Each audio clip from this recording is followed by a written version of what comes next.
Many owner-operators run over 10,000 empty miles a year. That's $15,000 to $20,000 in lost revenue, just gone. So in the next few minutes, I'm gonna walk you through 5 proven ways to find loads, from load boards all the way to landing direct shipper contracts, so you can keep your truck loaded and your revenue where it needs to be. And at the end, I'll share the one mistake that keeps most owner-operators stuck on the spot market forever and how to break out of it. Here's the situation. You've got your authority active, insurance on file, US DOT number squared away. You've checked all the compliance boxes, BOC3, UCR, ELD, you're ready to haul. And then nothing. You're just sitting there staring at a load board, refreshing every 5 minutes, and every load that looks decent either pays next to nothing or drops you off in the middle of nowhere with no backhaul in sight. Look, if you don't have a reliable way to find loads, you don't really have a trucking business. You've got an expensive truck sitting in a parking lot. But if you build even 2 or 3 solid load channels, you've got consistent revenue, less deadhead, and way more control over where and when you run.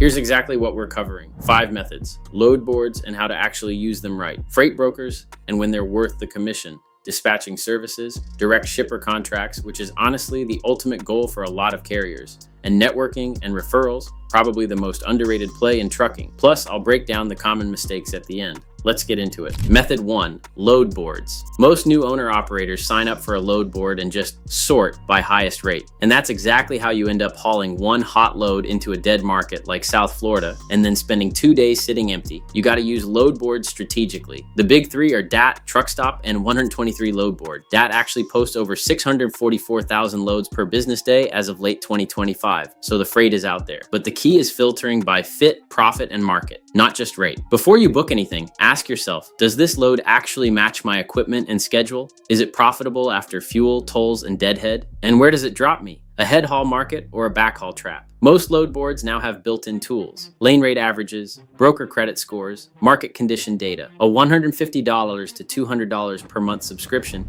can pay for itself if it helps you dodge even one bad load, though obviously your results depend on how you use it. Load boards are your bread and butter, especially starting out, but they should be a floor, not your ceiling. Method 2, freight brokers. Now load boards will get you started, but here's where most people stop, and that's exactly why they stay stuck. Brokers get a bad reputation, and honestly, some of it's earned. They typically keep somewhere between 15% and 25% of the load revenue. It varies, but on a $3,000 load, that's $450 to $750 that's not going in your pocket. But here's the thing, not all brokers are trying to squeeze you. The move is to build relationships with 2 or 3 reliable ones who actually pay on time. Check their credit scores on DAT or Carrier 411 before you haul a single load for them. If you're a new authority, there are brokers known for working with newer carriers. Companies like TQL, Uber Freight, and Amazon Relay have historically been more open to that. Just confirm their current requirements before you apply, because policies change. Freight brokers facilitate a massive share of truckload shipments in the US. They exist because they solve a real problem, connecting trucks with freight at scale. So use them as a bridge, not a business plan. They're great for keeping you loaded while you're building your own direct relationships. Method 3, dispatch services. Think about it. You're driving all day. When are you supposed to be searching for loads, negotiating rates, and handling paperwork? That's what a dispatch service does for you. They charge around 5% to 10% of your gross revenue. And the good ones will also handle carrier packets, invoicing, route planning, basically a back office without the overhead of hiring staff. For a solo owner operator, outsourcing dispatch can free up hours every single week that you'd otherwise spend on the phone. That's time you could actually be driving and earning. It's not for everyone. You're still giving up margin, but if your time behind the wheel is worth more than your time negotiating an extra $50 per load, a dispatcher might be a really smart move, especially early on. All right, methods 1 through 3 will keep your truck moving. But this next one, this is how you actually start building long-term profitability. Method 4, direct shipper contracts. Every middleman, broker, dispatcher, load board takes a slice. And on thin margins, those slices add up fast. So go directly to the shippers. A direct contract means the full load rate goes to you. Start local, warehouses, manufacturers,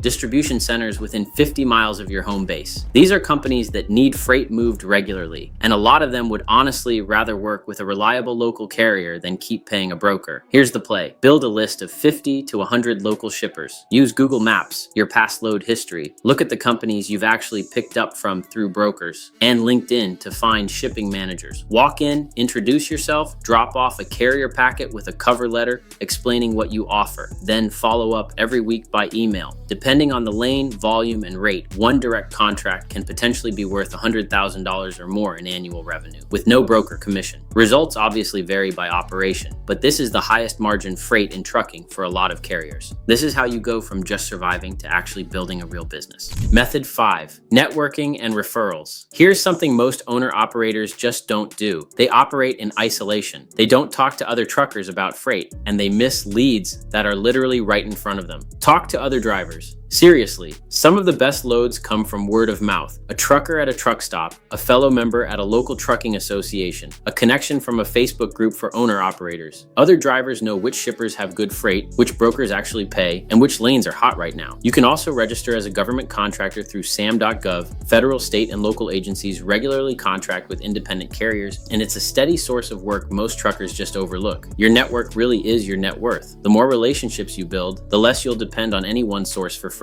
Common mistakes. Here's what not to do. Mistake number 1, chasing rate and ignoring destination. A $4 per mile load sounds great until it drops you in a dead zone where you're hauling out at 120. Always think about your round trip, not just the outbound. Mistake number 2, not checking broker credit. If a broker doesn't pay or pays in 120 days, that great rate doesn't mean anything. Use DAT or Carrier 4111 to check credit scores before you book. Mistake number 3, staying 100% on the spot market. The spot market is volatile. In a down market, rates drop fast and you're competing with everyone. Diversify into contract freight, direct shippers, and dedicated lanes as quickly as you can. Quick recap. 5 ways to find loads. Load boards, your starting point, use them smart. Freight brokers, a solid bridge while you build your own book of business. Dispatch services, great if your time is better spent driving. Direct shipper contracts, the long game that pays the most. And networking, never underestimate who knows what. The key is to layer these. Don't rely on just one. The most successful owner-operators I've seen are running at least 2 or 3 of these at the same time. And look, no matter which method you're using to find loads, you need to make sure your insurance and compliance are squared away before you haul anything. That's where LogRock comes in. They help owner-operators and small fleets find the right coverage. Liability, cargo, physical damage, all of it. If you want to see your options or check if there's a better fit for your operation, get a free quote at the link in the description. Next, check out the first video of this course where we break down how to start a trucking business from scratch, step by step. Everything from getting your authority to booking your first load. I'll see you there.